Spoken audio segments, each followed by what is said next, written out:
Rachel, who do you think you really are? Well, Rachel. I mean your family. Like, who do you okay. really think you are? Where do you come from? Yeah, I should you look know? into that. That's a good question.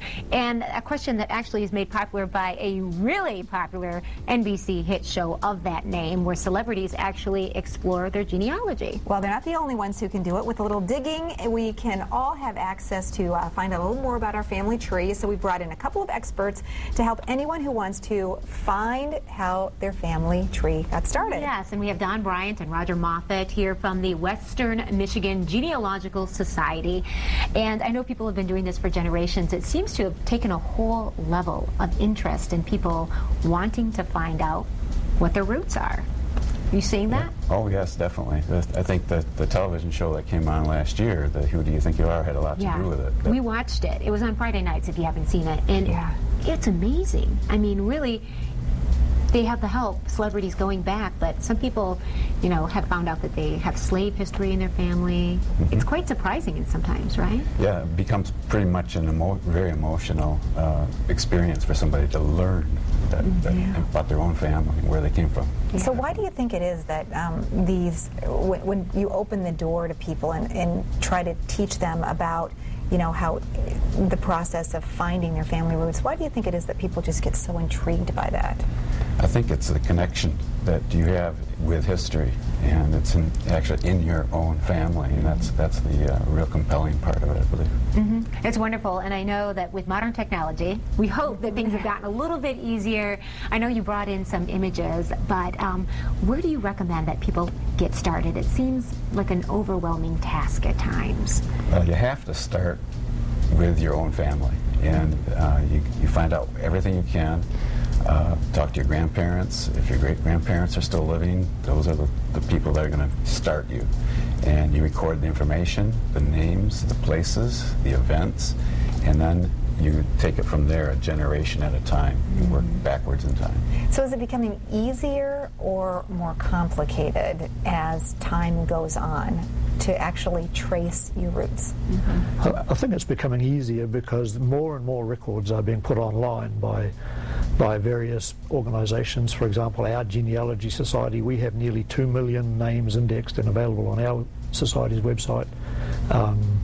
Big companies like Ancestry.com have billions of names indexed and available online, linked up to the actual images of census records that there might be an example has come up on the screen.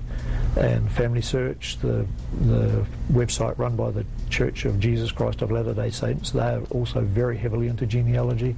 And now people can access all of that from home. Wow. So it's much, much easier than it used to be, where you had to drive to wherever the records were kept.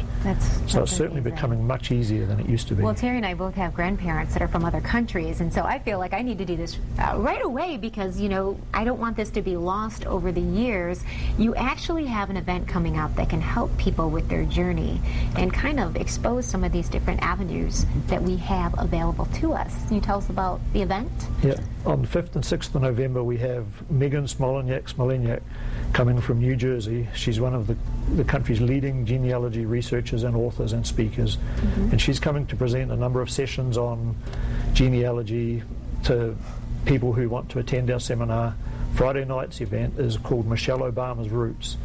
And last year, Megan traced Michelle Obama's roots back to some slave families in the South, and gained fame by having that was published on the front page of the New York Times. Wow. When that became revealed. And so she's going to talk about that on Friday night in a session that I think will be of interest to anybody who has any ancestry that traces back through African American lines to slave ancestry.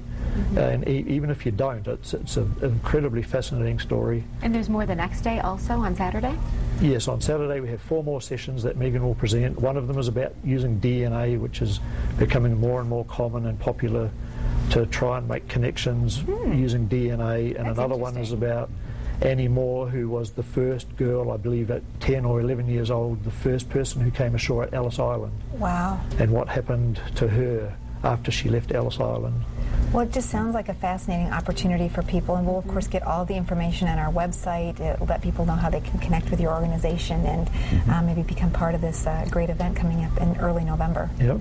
And we have a special offer for your viewers. If you register online this week at our website and use coupon code 8WEST. That will reduce the price for Saturday by $10. All right, there, we love deals, and so do our viewers. Remember, the coupon code is 8WEST. You'll find it in today's show notes.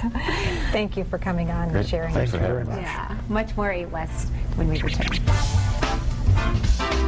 This is 8 West.